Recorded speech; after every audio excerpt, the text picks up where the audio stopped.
If you want to be the best, you got to beat the best, and the best is blessed, baby. All right, gentlemen, we've been over the rules. Protect yourself at all times. Follow my instructions. Keep it clean. Touch gloves if you wish. Let's do it.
Hosted by Zay,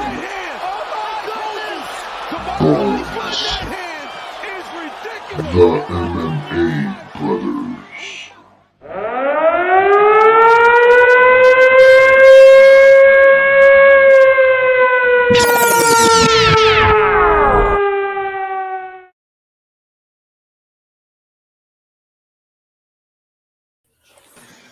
Good morning, good morning.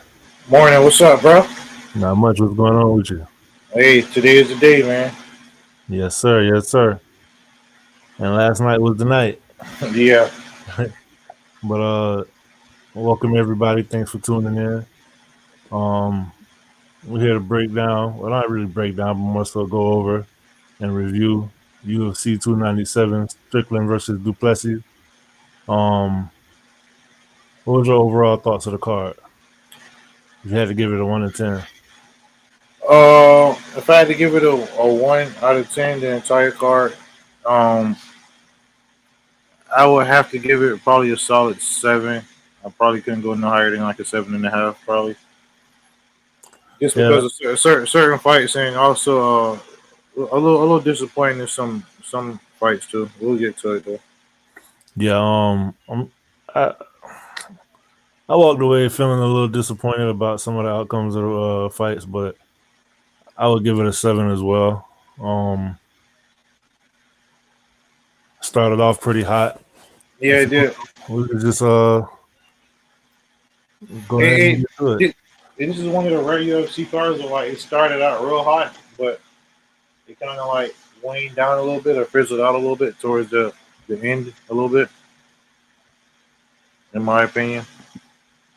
Nah, I don't know. I feel like it wasn't as consistent as I'll put it this way. Review cards were. There were times in the night where I was thinking to myself, this is really exceeding expectations. All right, yeah, I'm ready to get to it. So first we have Malcolm Gordon versus Jimmy Flick. I don't know why Malcolm Gordon was favored. In hindsight, I should have put money on Flick. I believe Gordon retired after this fight. He did take off his gloves. Yeah, he did. Malcolm X Gordon.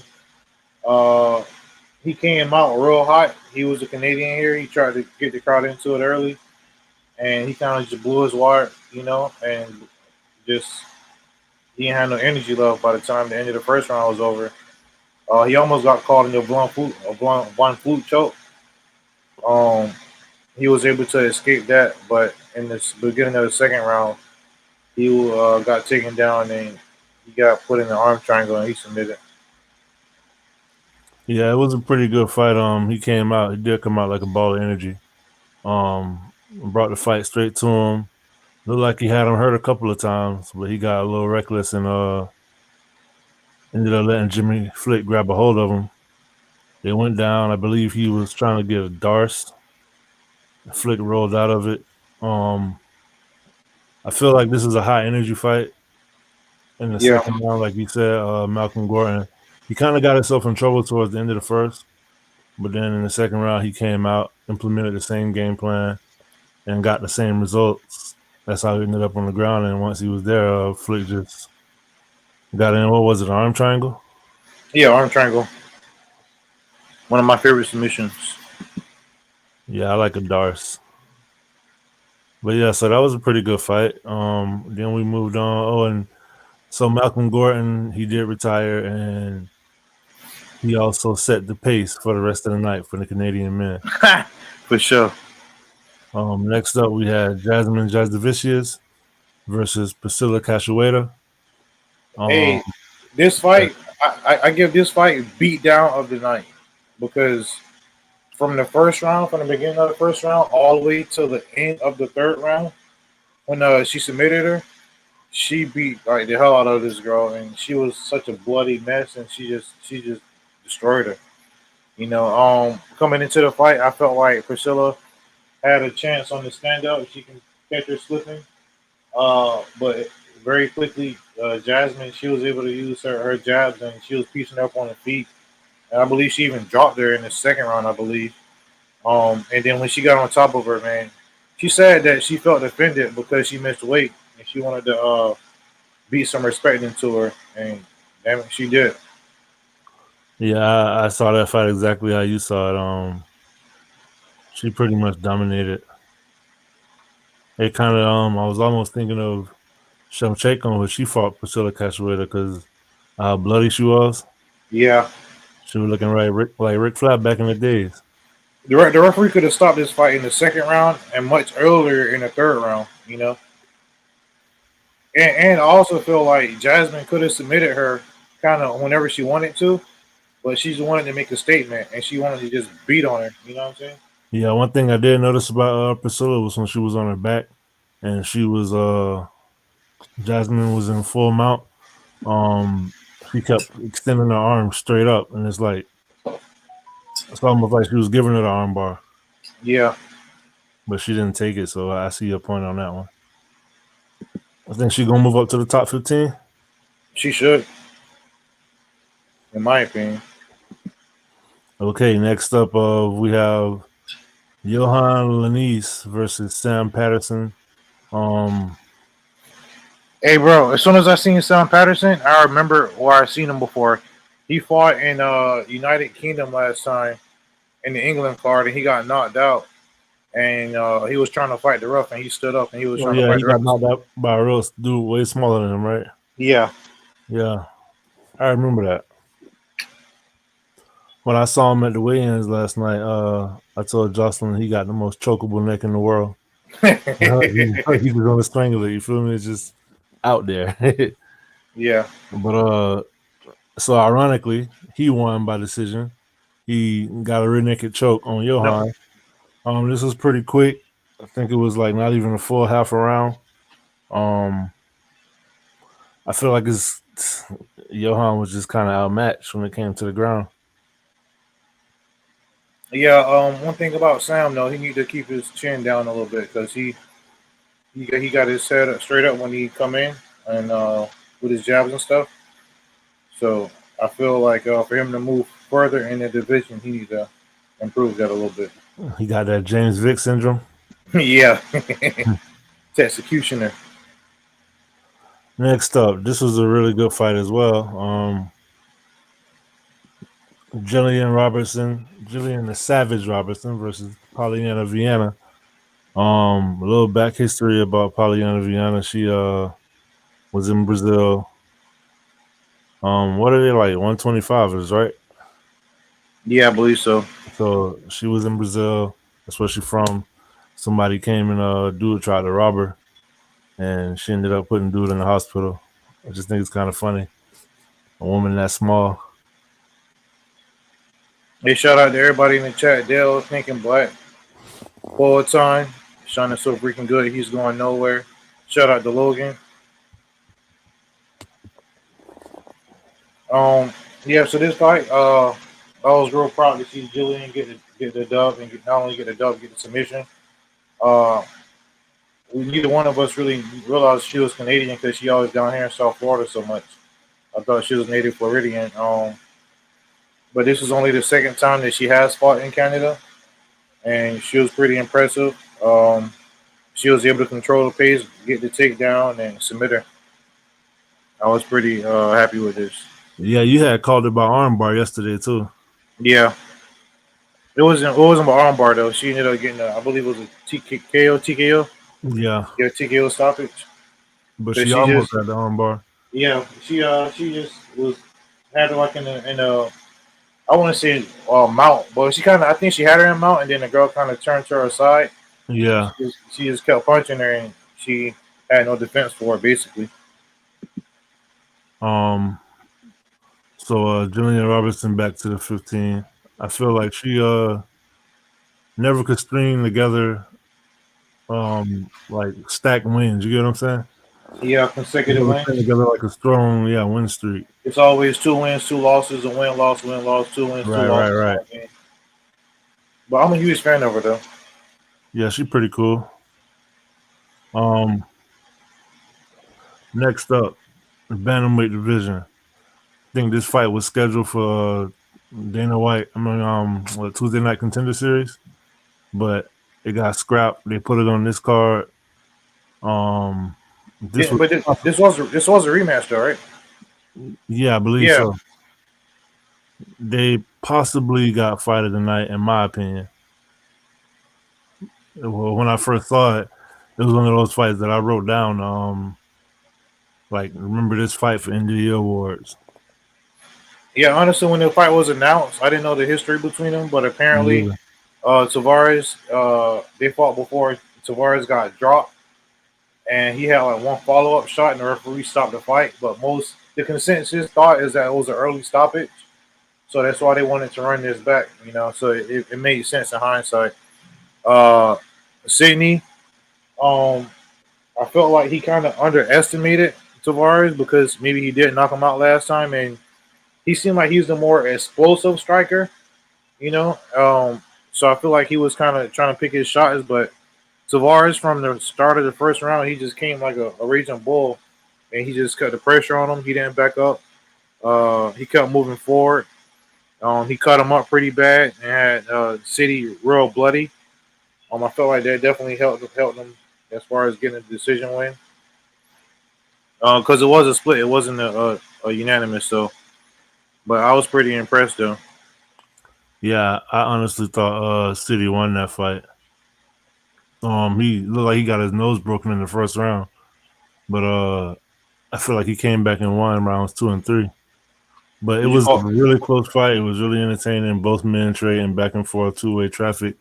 They was eating some clean shots and just taking them and standing in the paint with them. They were both coming forward. I felt like City did a good job of keeping Tavares on the back foot actually in like the second round and going into the third. He had him more like up against the cage a lot, but Tavares also had really good head movement. So that was pretty entertaining fight to watch. Yeah, this was definitely up to this point. This was fight of the night to me. All right, so then we moved on. Another Canadian man, Man, he messed up.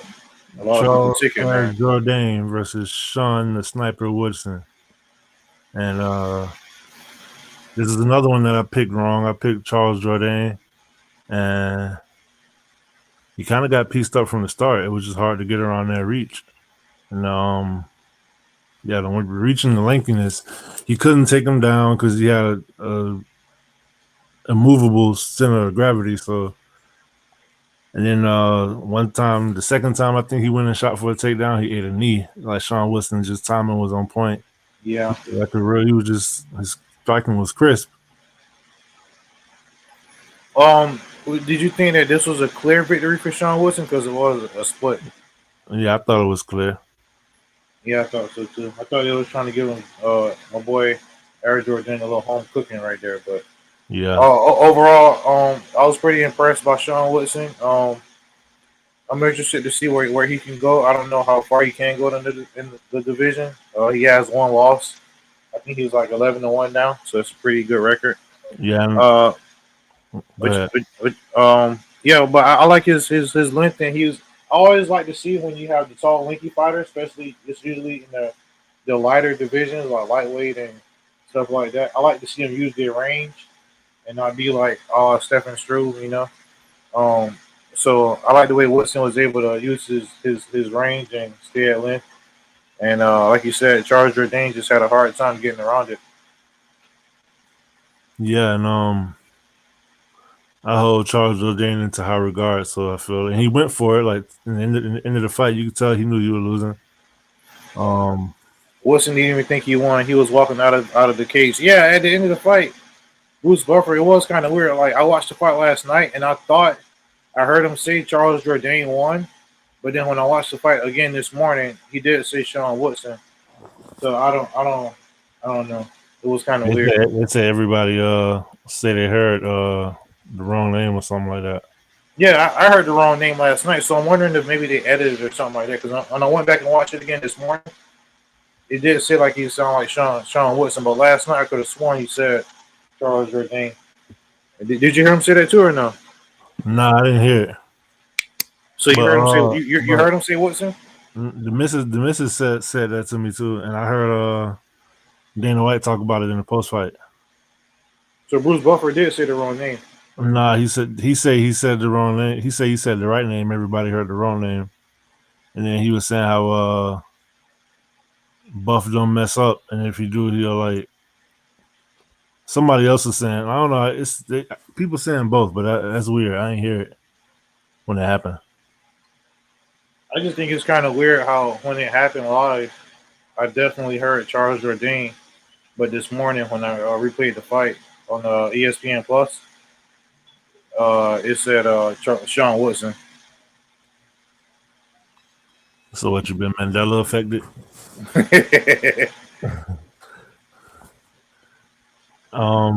Next up, I guess so. No comment, huh? I feel like it. So we had the bantamweight bout, Brad Katona, 2-time Ultimate Fighter winner versus Garrett Armfield. I'm gonna let you take this one away because you kind of called it. This fight, Armfield, to me, he just kind of relentless and he's real tough. You know what I'm saying? Katona, you know, he is tough too, but for me, Armfield, he's just real tough, man. And I don't know. I like him coming off his last fight with a knockout win over in Japan, I believe it was, or Asia. And for this fight, he just kind of was able to control the pace. And Katona, he couldn't really get his shots off and everything like that, and couldn't really get the takedowns what he wanted and everything like that. Yeah, Garrett Armfield and Brad Katona, they have an extremely similar fighting style. Like, I feel like they was throwing the same combos. It was almost like a boxing match in the cage. You get what I'm saying? Yeah. And but I think Garrett Armfield was a little bit faster. He threw it a little bit more power. Brad Katona definitely proved once again that his chin is for real. It was a good fight, real entertaining back and forth. I did think Armfield won, but I didn't think it was going to be unanimous. So the cards are kind of like screwy. Like you could even argue that Katona, like that's not the most egregious thing to say you think he won, but I didn't think so. All right. Yeah, honestly, I was surprised too. It was a decision. I thought he would get a little home cooking too, and it'd probably be like a split or something like that. But you thought Armfield obviously won the fight? Yeah, I mean, granted, there might be a little bias in there because I did pick him to win, but I thought he won the fight though. All right. Next up, we had a featherweight bout between Arnold Almighty Allen and Movsar Evloev. And I just knew that Arnold Allen was going to win, but he didn't. It was a pretty good fight. He did show me that his grappling defense is on point. It was a lot of good scrambles in that fight. Um, and it's crazy because I feel like Arnold Allen was the faster fighter and he throws better combos, but it's just he was left guessing trying to avoid the takedowns. Yep. I did like how he kept going to the body, and then he turned it up in the third round, which kind of reminds me of his performance against Max Holloway.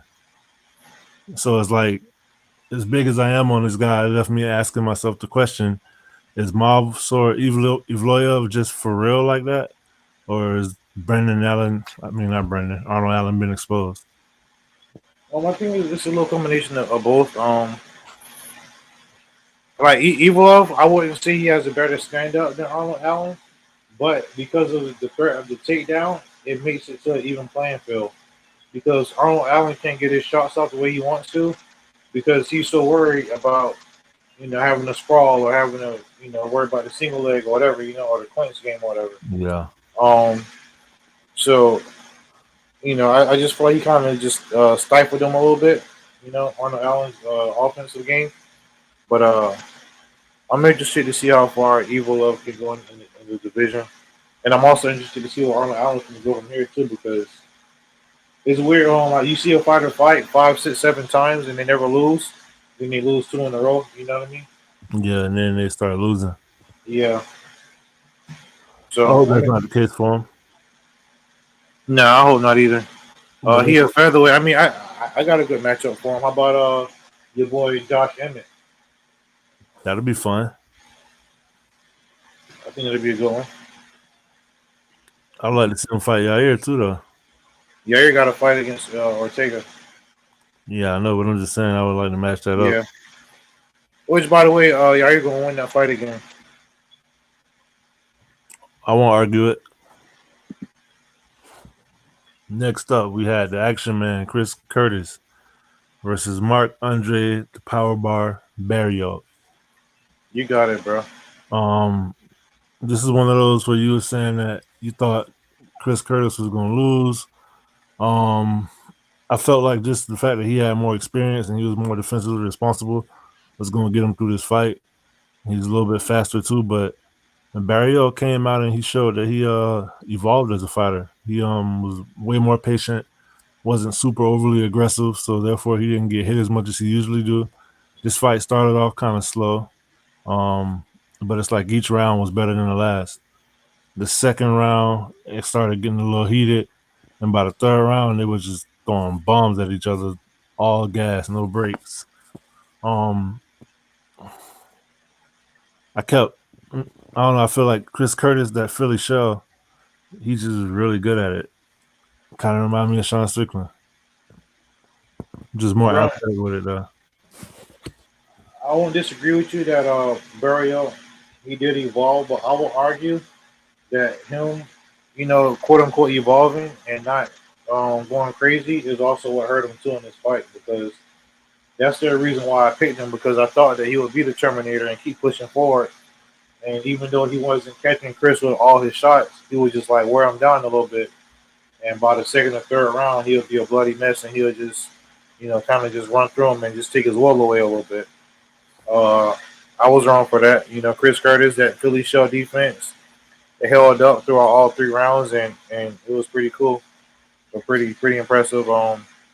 In the third round, he did Barrio. He did kind of get to it a little bit more, and he did what I thought he should have been doing in the first maybe 2 rounds. But maybe if he would have did that in the first 2 rounds, he wouldn't have lasted to the third round.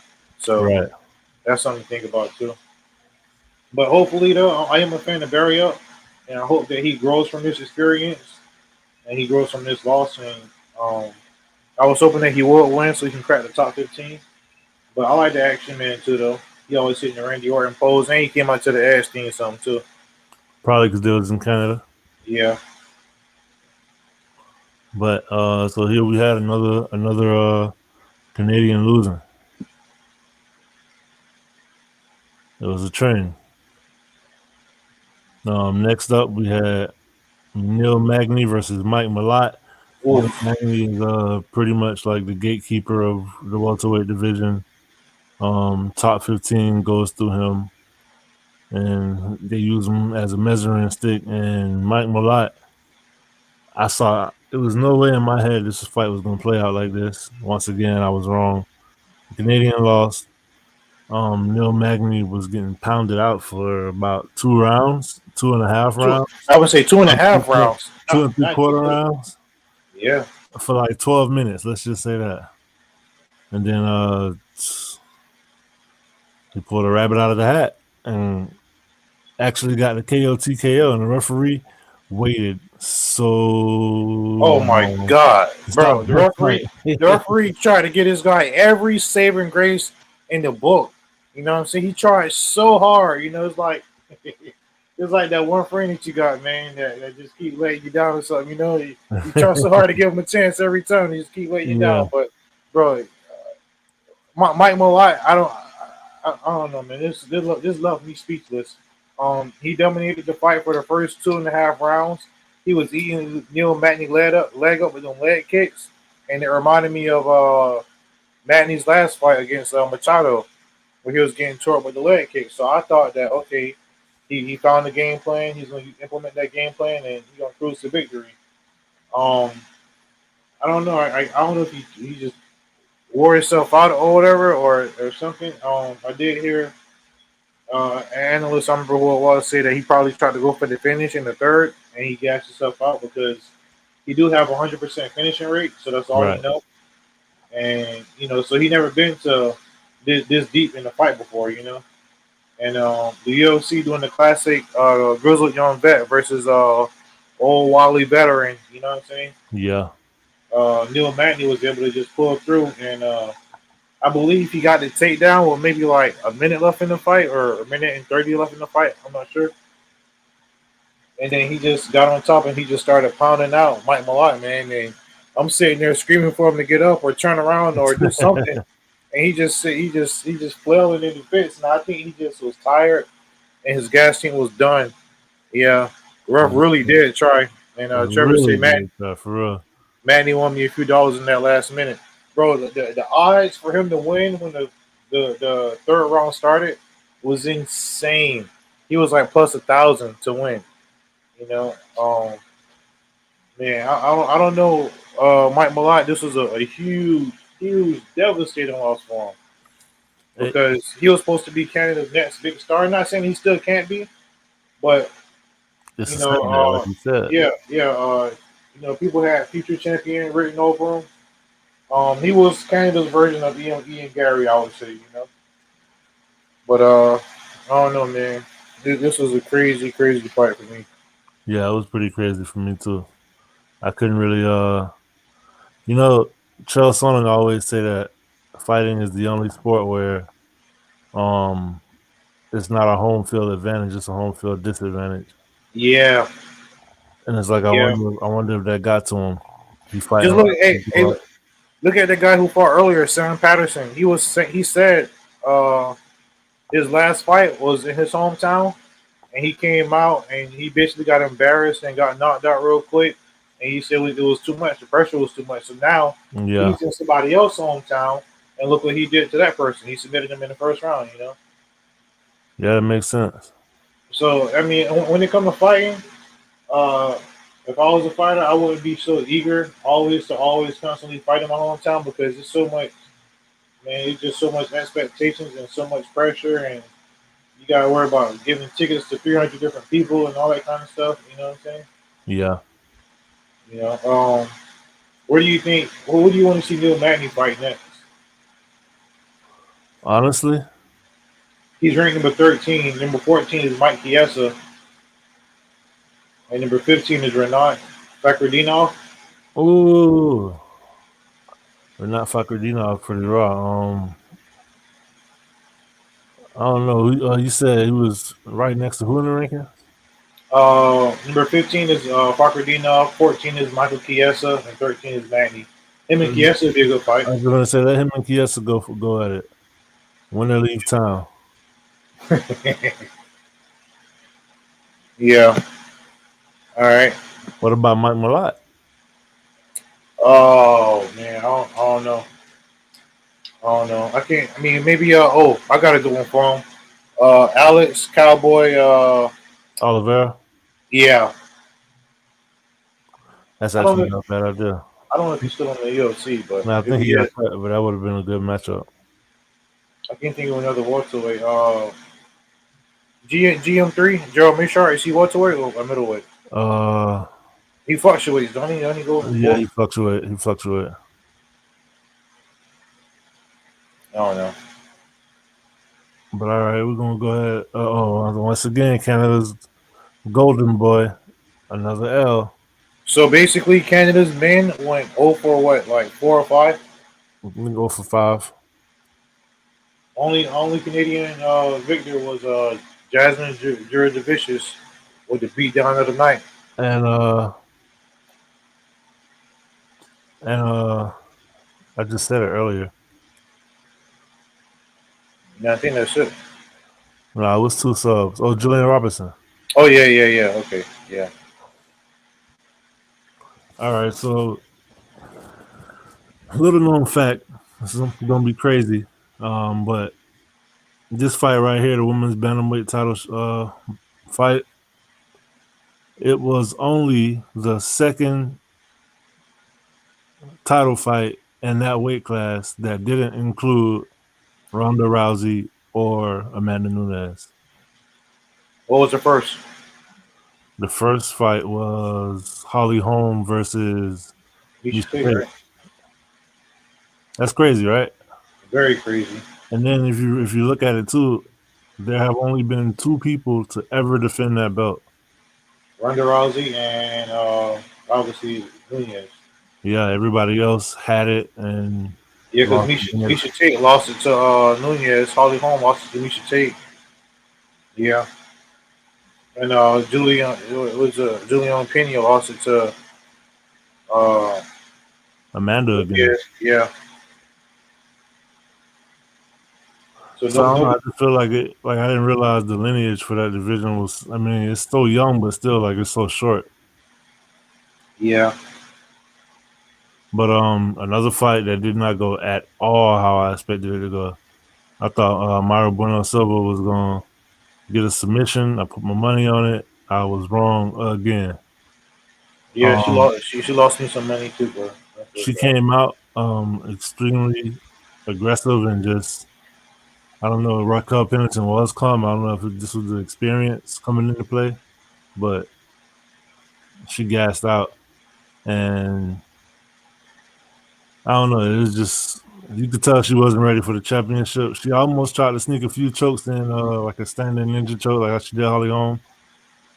Yeah. But I did not expect to come here saying that, oh, Raquel Pennington is the champion. Like I thought I would never say those words, but there you go. And I feel like Myra Bueno Silva, well, I don't feel like, it's obvious she gave up in the fight. Like Trevor was saying, like there was a point in this title fight. You so hungry. She was talking a lot at the press conference too. Yo, what's good? But she was talking a lot at the press conference saying, What's up, Neurobone? Strickland is an idiot, but he's right about Trudeau. Hey, it's a political thing going on as far as Canada and stuff like that. Neurobone, he from Canada, so. Okay, I got you. So yeah, that was I didn't really like how she gave up in the fight. It's like she did what Raquel Pennington did in her first title fight. I feel like this fight kind of brought the card down a little bit because not only was she making it boring, and she was saying how Raquel Pennington was a born fighter, she gassed out and then she stopped trying. She literally laid on her back for like the last 30 seconds of the fight, knowing she needed to finish. Raquel Pennington, on the other hand, is like, even though it was I would say it was a convincing victory. I wouldn't really say it was dominant, but it was borderline dominant. I feel like she kept smothering her punches. She was obviously way better standing, just like exchanging. But she would get herself into clinch range, and it's like I just felt like even though she won, she didn't really. I mean, it's kind of hard to say a person didn't. She didn't fight that fight how I would have thought she would. But what do I know? Yeah, honestly, this fight was very, very disappointing. This was the second shock of the night because that Neil Magny fight still had me real in me. But I didn't see this fight going at all the way it did. I thought Bueno Silva was going to come in here and just start her and probably submit her in the first like minute or two, or in the first 2 rounds, I would say. Um, I didn't see this going at all the way it was. But one thing that made me nervous though, when Bruce Buffer was doing the introduction from Rhino Bueno Silva, she was so emotional. She was already about to cry just in that moment alone. And then when he went to Raquel Pennington, it's the complete opposite. She's so stone cold and just like, just she ain't got no expression on her face at all. She just stoic, you know what I mean? And I feel like Trevor that was say Pennington beat her up convincingly. yeah, and I just feel like Pennington, the moment wasn't too big for her. She'd been there before. Um, this was a classic case of just like in the Neil Magny fight where her veteran or veteran savviness just pulled through. Um, I mean, I don't want to knock on her too much because she did get the victory and she is the new champ. But I feel like she should have finished the fight. She could have finished the fight. Um, I don't know. Bueno Silva, man, I was very disappointed in her. And like you said, it was at least in the round 4 or 5, at least 45 seconds, maybe even a minute, I think it was, where she was just laying on her back, like not really doing anything. Hands behind her head. Yeah, And it's she like he went. makes everything Strickland say true about, oh, I had to come save this Yeah, card because they didn't want this main event. yeah. She went for the little choke up against the cage. She went for that. The Holly Holm. The choke that she got Holly Holm in. I think it's a ninja choke. She Yeah. went for that twice at least, maybe 3 times. She probably expended her energy doing that. In round 4, she did manage to get like a backpack up against Raquel Pennington, get her back. Um, she tried to get like a little face crank up in there. So I mean, she did attempt maybe 4 or 5 submissions, but that was her only path to victory. And once she didn't get those submissions, that was it. I feel like she could even get her on the stand up, but she wasn't really doing much on the stand up either. See, I felt like with the submissions, it's like I don't know. I felt like a lot of those were just submission attempts out of desperation. She was just so Yeah, tired, and it's like yeah, she that's so wasn't much really action setting it I up. don't gotta defend. Yeah, Yeah, yeah, yeah. I'm just throwing, just pissing in the wind, pretty much. Let me pull up these rankings. So obviously Raquel Pennington she'll be fighting Juliana Pena next, I would assume. All right, bro. Can't wait to see it. Right, Yeah. be fight of the year right there. Hopefully, Pena take that belt from her. Um, Hey, what is it that you don't like about Rocky? oh, I I'll mean, try to get. obviously you don't know her personally, but I mean, like, what is it about her as a fighter that makes you not the biggest fan? Despite the long argument that we had last night, the fact that she quit in the last title fight against Amanda Nunez, like I already wasn't a big fan of her because she don't do anything like flashy. She don't do anything that like, damn man, I want to see that Raquel Pennington fight next. You know what I'm saying? You Yeah, know, there isn't anything that she does to make me like want to see her fight. not Um, even that bulldog choke. I mean that's one impressive finish out of how many fights? Um, and plus she just don't have the charisma or the personality that wows me. You know what I'm saying? Like there's nothing about her that impresses me. But I ain't gonna lie, she did gain my respect. I do respect her a lot after this. Um, yeah, man. But I would like to see her and Juliana Pena go at it. And hopefully, Pena can do her thing. This might be a Bilal Muhammad situation, bro, where she's just gonna keep winning and proving me wrong. You know what I'm saying? Might be. Wino Bueno Silva, she was ranked number 3. Who would you like to see her fight next, bro? I can read off the rankings if you want me to. Um, I don't know. Put in there with Misha Tate. Why not? Let me see. Misha Tate. I don't even see. She ranked number 11. Yeah, that'll work. Yeah, I think so too. All All right. So anything else you want to add on that fight? Nah, I just hope that Bueno Silva she have the Arena Donna treatment and she come back hungrier, stronger, and better in her next fight. Yeah, I still see future superstar, but who knows? Her and Mike Malott both might be. I mean, you never know. Like you said, sometimes it's that one loss. Yeah. But with all that said, we move on to the main event of the evening. You got the champ, Sean Strickland, defending his belt against Dricus du Plessis. DDP. Yep. All right, bro. I'll take this one.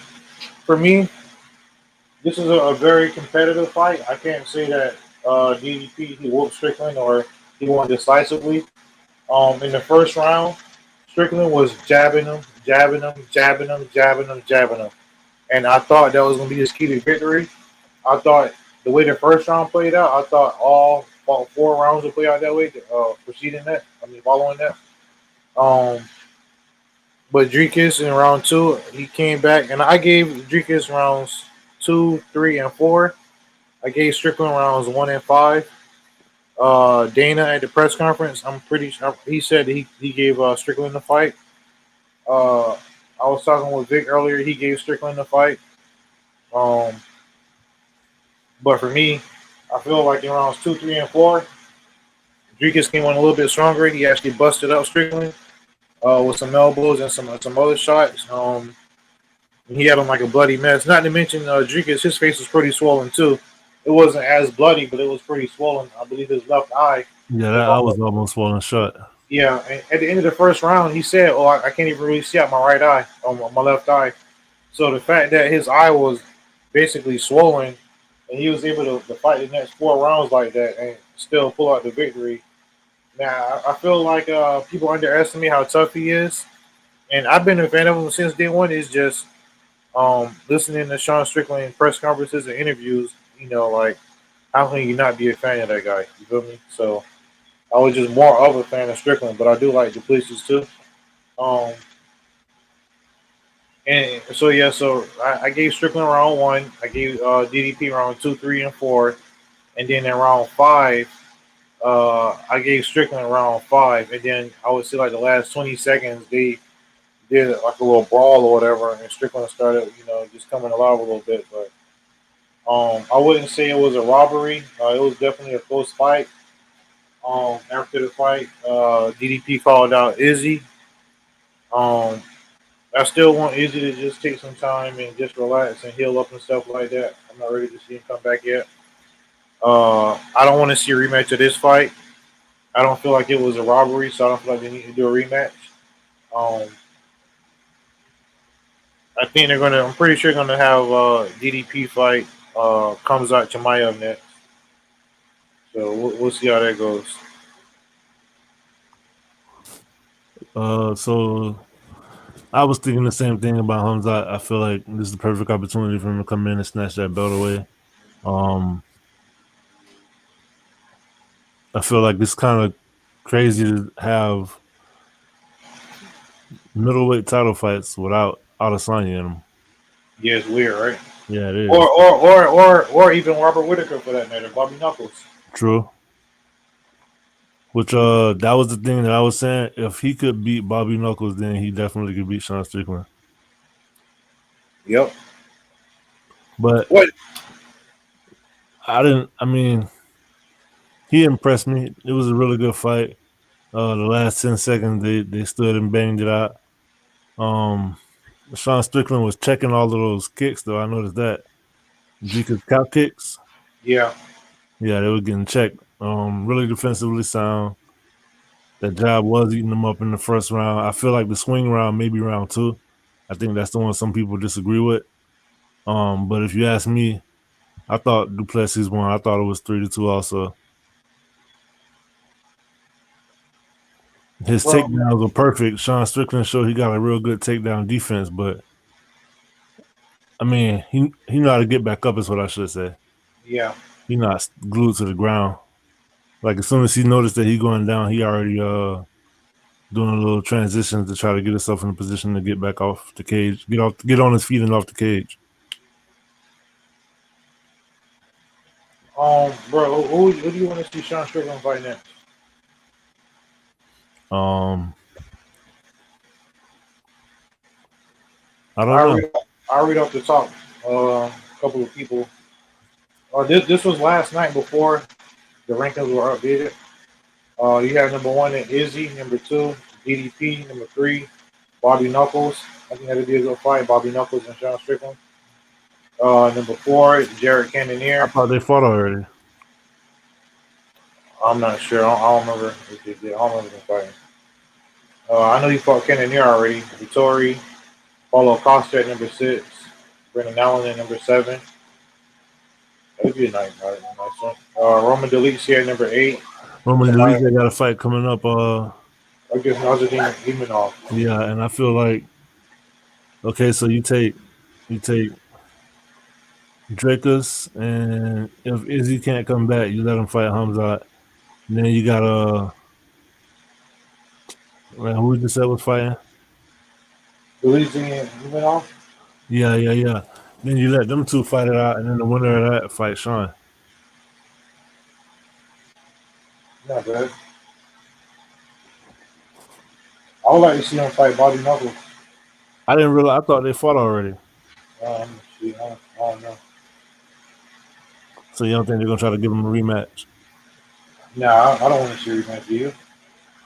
I will watch it, but it's not like something I feel like they need to do. Like, then I got to see that again. Yeah, I feel like the UFC they just need to let divisions move on, man. You know. Hey, bro, he fought Imanov already and won by decision. Man, that's crazy. I feel like if he fought Brendan Allen and knocked him out already. Yeah, that was a crazy one too. I think that was Brendan Allen's last loss. Nah, he never fought the boy Bobby Knuckles. That'd be decent.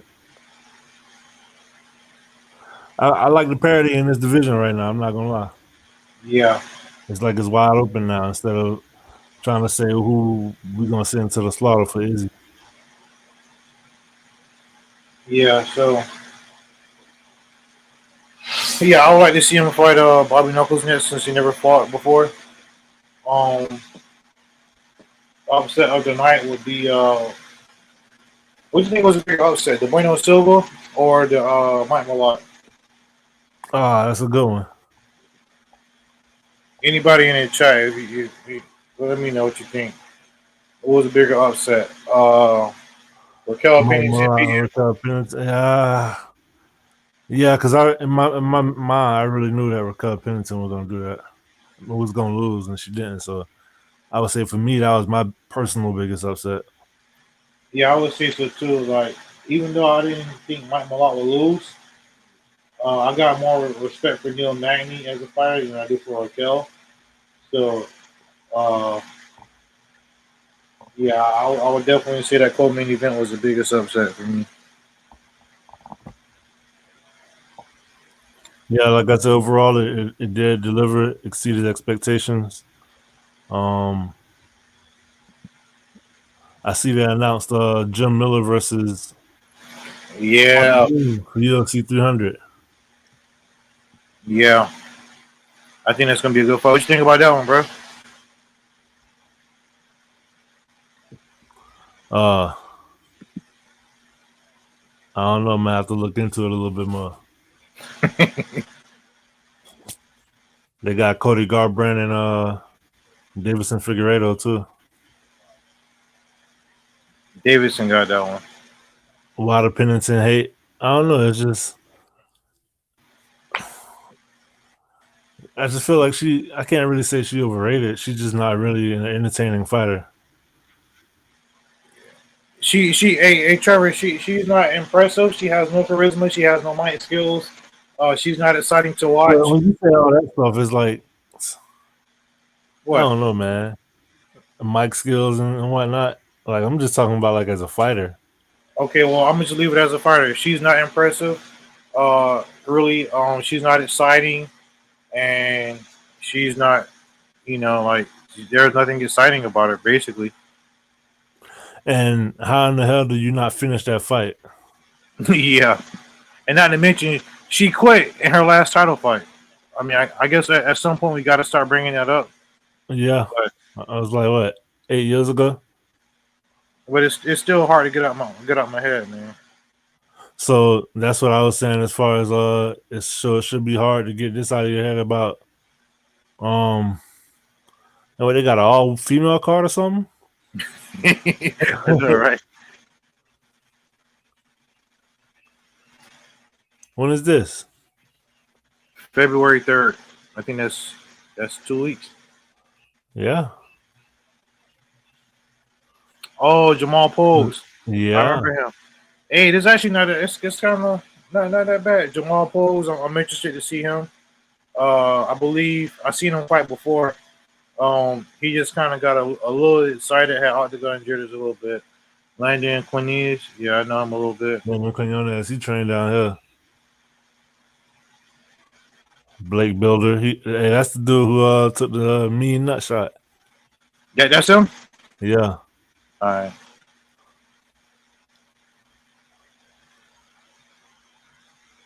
Hey, this guy's a card that will put some butts in seats. Who said that? I all agree. Female card. Yeah. An all female card. Yep. I actually disagree with that because Trevor, you're the person that. What do you always say? Who are the superstars? There are no female superstars right now. I mean, the biggest one is Juliana Pena, and I can't really say she's a superstar. You know what I'm saying? Shevchenko, Grosso, pretty hot right now. Oh no, I don't want to see all female card. Yeah, of course you don't. I agree with Trevor though. Molly McCann, Meatball. Deanna Belbita, Charles Johnson. Hey, bro. Matter of fact, Luana Carolina, she the one that got knocked out by the spinning elbow from Molly Meatball McCann, right? Yep. And Julia Stolyarenko, she the one that passed out trying to make weight on the scale. Let me stop. Vivian Araujo. I thought they cut her, but I be getting her mixed up with Hey, this actually gonna be a good fight. Natalia Silvia. It's not bad fight. Gilbert Urbina. Charles Radke. He pretty. Go up some. All right, keep going. A little bit more.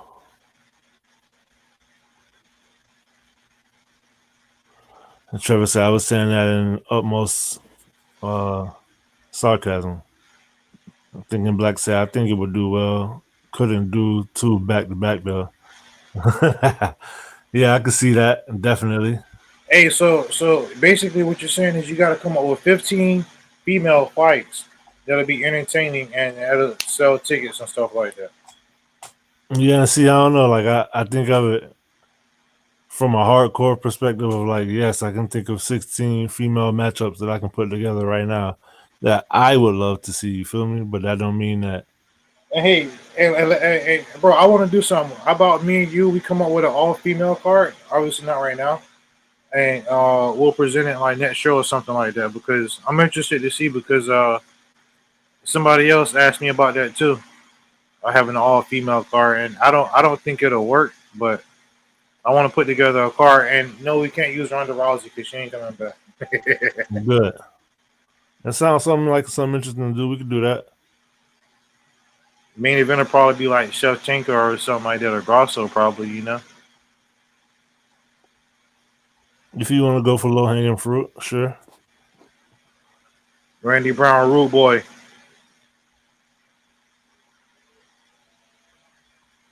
So yeah, man, this is the first UFC pay-per-view of the year. They started it off pretty decent. I feel like they only gonna get better from here. You got 298. It's Topuria versus Alexander Volkanovski. Hey, I'm calling it right now. Topuria will be the next champ. Book it. All right. So, is anything else you want to add? Yeah, I just got two important words for the day. Go Bucks! All right. All right. We're gonna see what they do. 3 o'clock, baby. Let's go. And if it don't go your way, which I hope it do, but if it don't, there's plenty of room right here on this couch. Yeah, I'll be joining you and Trevor and Ben and everybody else. He says it's trying his hardest not to crap on this show. I mean, I don't know. I felt like it was a solid 7. I feel like it was a solid 7. There was a lot of good fights. Hey, so the next time we come to y'all, this will be what we'll be reviewing. This card right here. And that's February 17th. Numbers, everybody got numbers. You know what that means. Islam Alaskarov look like Makachev. Oh man, the Menelimo's probably gonna smash McKenzie. Nope. Justin Toffa gonna get that knockout. Yep. I don't know those guys. This guy, he fought on the last card with the last Asian card and got a knockout, I believe. He looked like a character from One Piece. He looked like a character from Tekken. All right. Really and Miranda Maverick, that should be fine. Yeah, so that's basically it. All right, everybody. Thanks for tuning in. State the contenders for fight of the year at the end of the show. All right, so I would have to say City versus Tavares and Chris Curtis and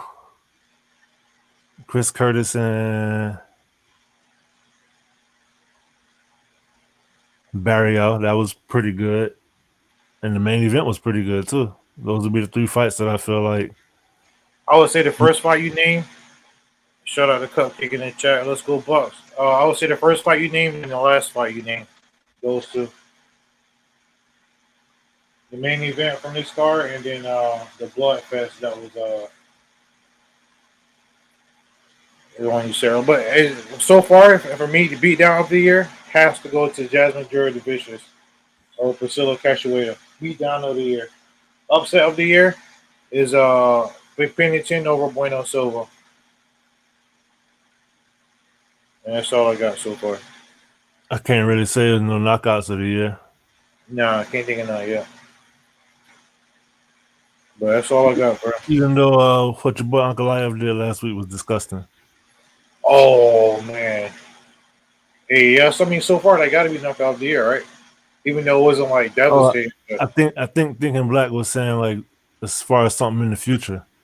Okay. To look out for what we think going to be. Yeah.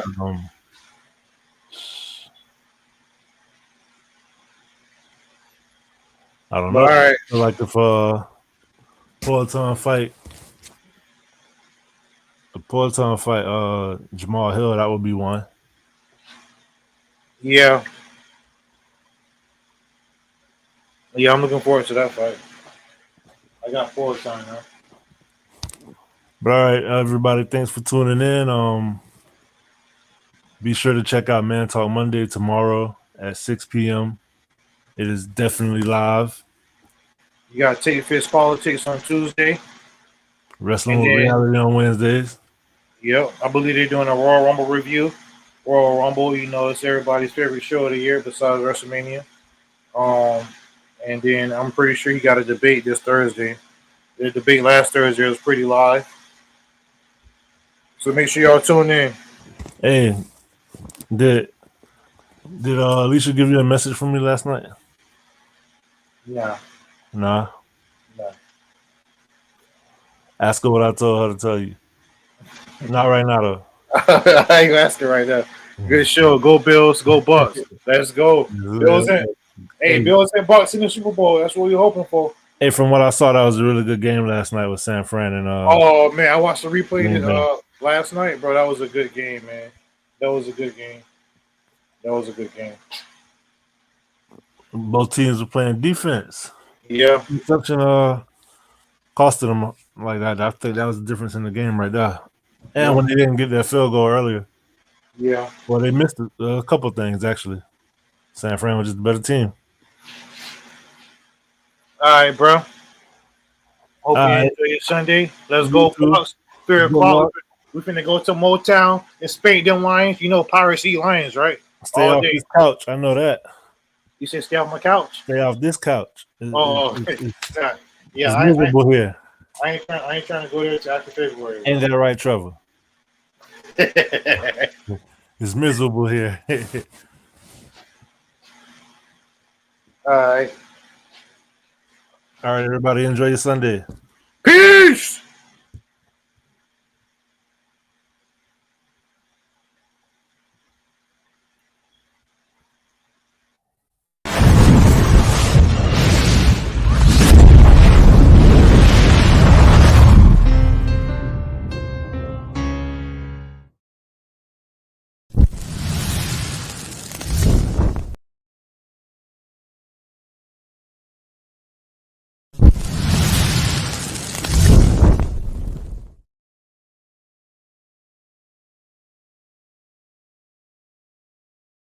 If you want to be the best, you got to beat the best, and the best is blessed, baby. All right, gentlemen, we've been over the rules. Protect yourself at all times. Follow my instructions. Keep it clean. Touch gloves if you wish. Let's do it.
Straight Talk MMA, hosted by Zay,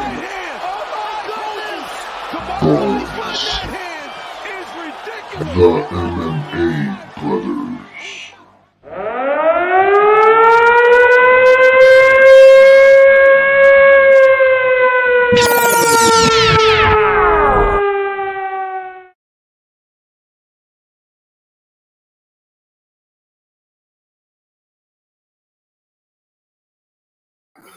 What sports is today?